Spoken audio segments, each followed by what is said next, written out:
Hey guys, this is Jacolia of Jacolia Gems. Thank you for once again coming back to view my channel. Family, for those of you that are returning, welcome back, y'all. If you happen to be here for the first time, I definitely hope that you hear something that will persuade you to hit that subscribe button. Go ahead and do me a favor, like this video, comment down below, and share to your social media platforms. So let's just jump straight into today's video. I'm going to use this Christopher Columbus topic to teach on so many things, since that's how they wanted to teach us history. So just to begin to wrap up my last video about Christopher Columbus, the Sephardic Jew who made expeditions into Ghana, where the Akan were. And we know that you see the Akan, who are mostly the tribe of Judah and Benjamin, and we see them in Jamaica, and we also see them in the diaspora and some other places.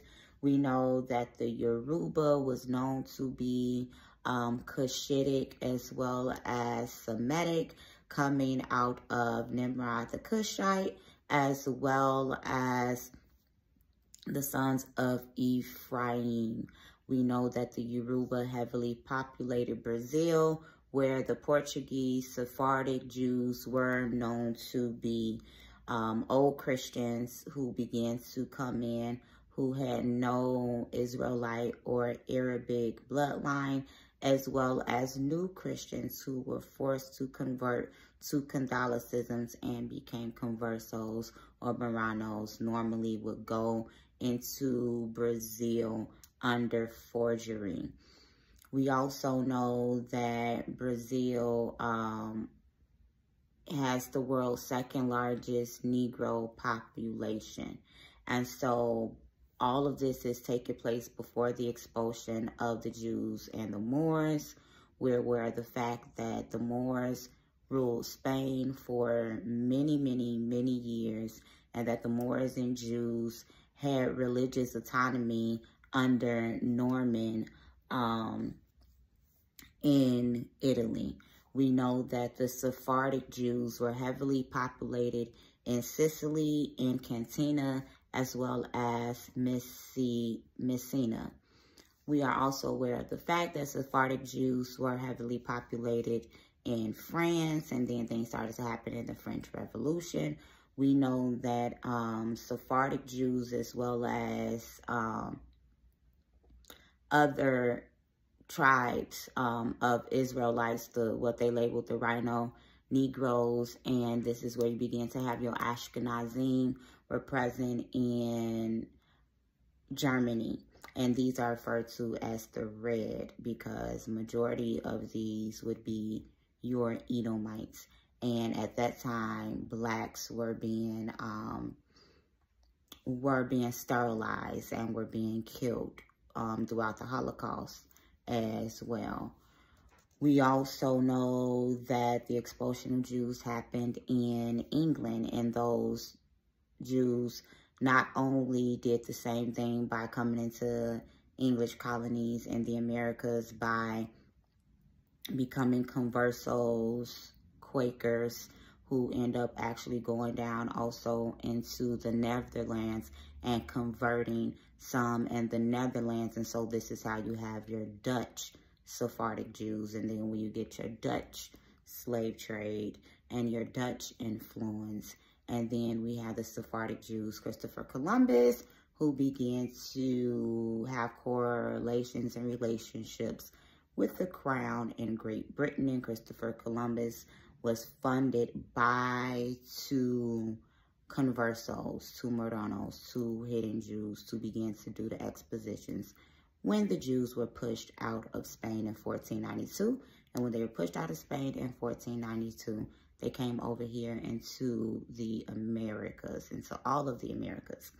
And we know that many people began to say that Columbus was looking for the East, and some people thought that he did not know what he was looking for, that he was looking for India. And I began to explain that the ancients began to describe the world as three Indias or three Ethiopias.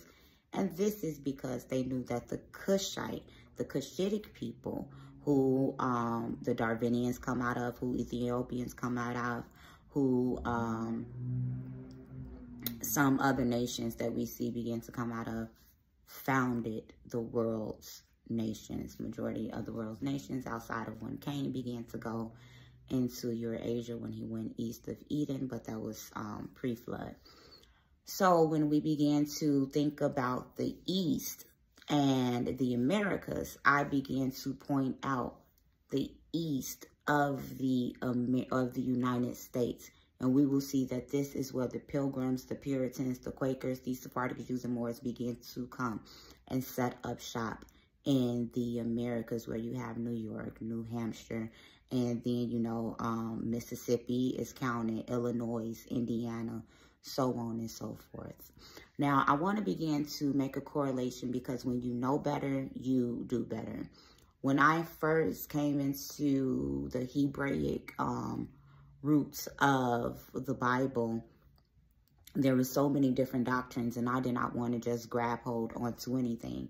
And at that point in time, I saw no evidence that began to reveal that Native Americans were truly Israelites, because the camps that I would hear teach it were not teaching it in a way that began to line up.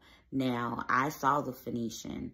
I began to study the Olmecs and these different tribes and make some correlations to the Phoenician Olmecs, and then make some correlations for Edom, far as the civilized five are concerned. And I am still on a hunt, because I don't want to say a thing to be a thing if I don't have witnesses for that. Because I know that people watch social media and they will use for anything to slip you up, to come against your livelihood, to come against your reputation, and to come against your scholarship, and to just use anything. So this is why I'm very careful about what I say, and I make sure that I can be backed up by history in all things that I begin to say. With that being said, when we begin to look into where Columbus landed and who he began to engage with. Now, let's remember that we have already proven that not only was he a Sephardic Jew, but that he went into West Africa, where the Akan were, and that his last name, Karumbo, begins to lead us back to the Cromante people in Jamaica, who are known to be the Akan. And we also link that to the Oromo people of North Africa, who are Afro-Asiatic Cushitic people out of Nimrod. And we've also forestated that the Yoruba have Cushitic as well as Semitic features amongst them. We've talked before in depth about the Igbo, because the Igbo of West Africa is one of the biggest known Israelite tribes, and some of them were forcibly converted to the Edomite religion of Orthodox Judaism versus keeping it the way that a lot of them still keep it, which is the way that they originally knew how. Because what we have to realize is that when the Israelites not only split into two kingdoms, when they split into two kingdoms, the customs that were kept started to be totally different, because some of them went over into Babylon and Assyrian captivity, and other of them went into Grecian and Roman captivity. So their oral traditions and things began, and the customs began to change. And this is where you get your Jerusalem Talmud and your Babylonian Talmud and your Mishnah, which is your oral tradition, and your breaking downs of the teaching that's already a part of the Torah. And when we begin to take into the account that not only within the Jews did different sects break off, which is where you get your Pharisees and your Sadducees, and where you get your Nazarites, and just, you know, all of these different belief systems within the Hebraic community, which we'll begin to explain, where you will get your Quakers and your Pilgrims and your Puritans and your, we have to remember that these were these people's culture, and that they would take them while they were in captivity to be able to still keep the culture, but while changing it according to what they began to decree and declare. Because if you read some stories, some things were not said that the Most High said, do this, that, and the other. When we began to look into the fact that the Igbo say that their predecessor is Eri, the Gadite, and we see that the Igbo keep many Hebraic customs, circumcision on the 8th day, they do Passover, they do all other feast days, they have the 13 months. Igbo language is identical to biblical Hebrew, and they are known to be the tribe of Gad. The Igbo played a major role in the transatlantic slave trade when the British Sephardic Jews, with some Gentiles as well, because we would allow Gentiles to rule over us and turn us against our own. This was seen biblically all the time. And then some of us lived autonomously. We see this in the Hamiltonian dynasty when the Israelites began to reach out to Rome for some help as the Grecians began to forcibly convert them. And then some of the Israelites actually sailed over into the Americas throughout this time as well. And one of the brothers dropped that down in my comments, and it was like, whoosh. So sailing has been going on for a very long time. We also see this when the Israelites were in Egypt and they lived in Goshen, or according to me, Manetho and Josephus, a virus.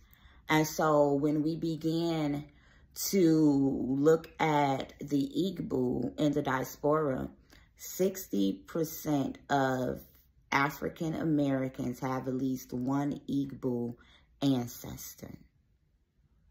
We see the Igbo in Haiti, and they speak Creole, and they have a saying that say we are Igbos. We also see the Igbo present in Jamaica.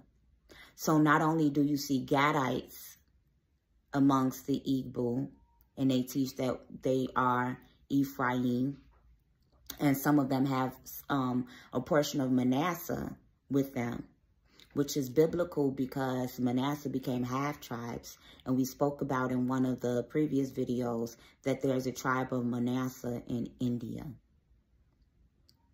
So we also see that the Akan and the Igbo are together in Jamaica. And the Igbo in the transatlantic slave trade began to have a priesthood that was called the Aro People. And the spelling is important. If I get it wrong, I'm going to type it down below. I don't have my notes with me. Arochukw. Aro People. And Chuku, or Chaniki, is literally the Most High in the Igbo cosmetology. When it's Chaniki, when it's broken down, Chi literally means big spirit. And this is where the Hebrew Japanese began to get their concept of big spirit, because they are Hebrews through Edom. And so Chi, Chaniki, Chi is looked at as a masculine, and Oniki is looked at as the feminine component. This is very important to know. They also practice polygamy. During the transatlantic slave trade, they would begin to seek out their oracle, their breastplate, in order to see if people were partaking in kidnapping and rape and murder and witchcraft. Anything that would be constituted by death. These are the 10 Commandments. Anything that would be constituted by breaking also the law, statutes, and commandments. And they had a cave that the British began to call the Lone Juju. And they would have people come and report to them what was going on in the cities. And if you were found without sin, you were able to go home. But if you was found with sin, they would send you in the cave, but they would consult the oracle for an answer. Now, if we begin to look at the Old Testament, We see that they consult Urim and Thummim. This is a form of divination to begin to consult the deity, to execute judgment through the priesthood, who in Near Eastern culture is a literal descendant of the deity that they worship.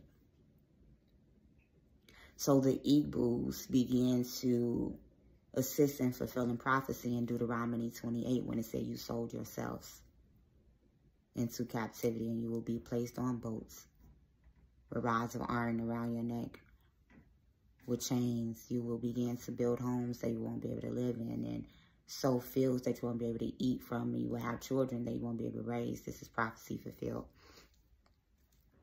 We began to look at the Igbo and their Aro priesthood, and we see that they had relationship with the Akan of Ghana, and that Christopher Columbus was looking for the East. He landed in the Bahamas. And when he went into the Bahamas, this would be inclusive of Puerto Rico, Dominican Republic, Haiti, Cuba, the Greater Antilles. And there were people by the name of Taino or Taino. I don't want to mispronounce it. I've heard it pronounced a few different ways. And they spoke a language called Arawak, A-R-A-W-A-K, which is similar in the prefix to Arachu. And when you begin to look at this language, it's ancient Phoenician. It's Hebrew.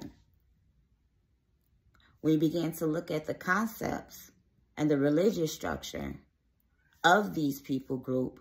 They too believed in a masculine and feminine concept of one deity with other intermediaries under them. They too shared similar customs. They practiced polygamy.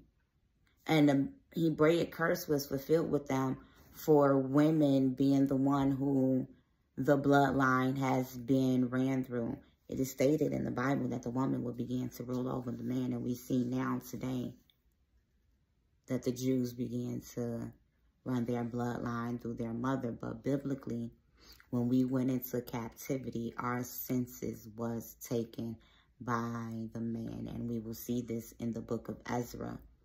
When Ezra, the high priest, began to rediscover the law, and people had to begin to prove their genealogy. So they could not just say that they were an Israelite. And if the genealogy was not proven by their father's name, they were not able to say that they were an Israelite.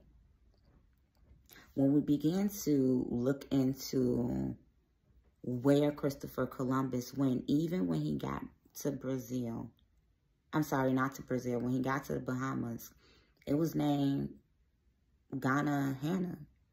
G-U-A-N-A-H-A-N-I-A.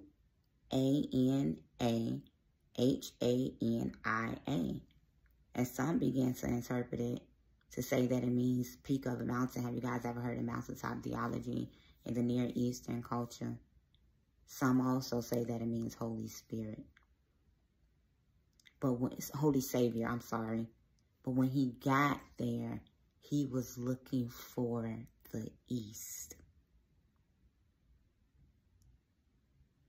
And they said that the name of the East, that the three names of the other islands was Egg.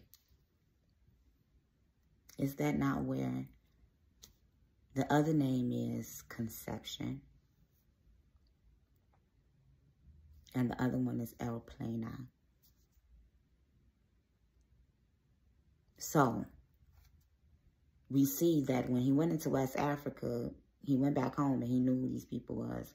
And just coincidentally, so when he went into the Bahamas, he ran into some more people that share the same customs. And then he was looking for the East, and the only thing that's on the east of the Bahamas are places that have to do with creation. And in his journal, they stated that he was looking for Jerusalem. And then when he came into the Americas, he went into the east of the United States. Y'all, what is history telling us? We also have to know that just like the Israelites and the Phoenicians, Afro-Asiatic people, that these Native Americans also built boats. They were seafarers. They were able to read the signs of the skies to be able to sail, just like Christopher Columbus and the Hebrews that he bought on a boat with him when he was sailing to come here into the Americas, because he spoke Latino. But he bought some Hebrews with him to fully interpret, because Bantu is more closely related. Latino, Yiddish, still clearly is Hebrew in its root, but it's been colonized in more ways, whereas the Bantu language has remained purer and closer to the root of ancient Hebrew. And this is the same thing that we see amongst this Native American tribe.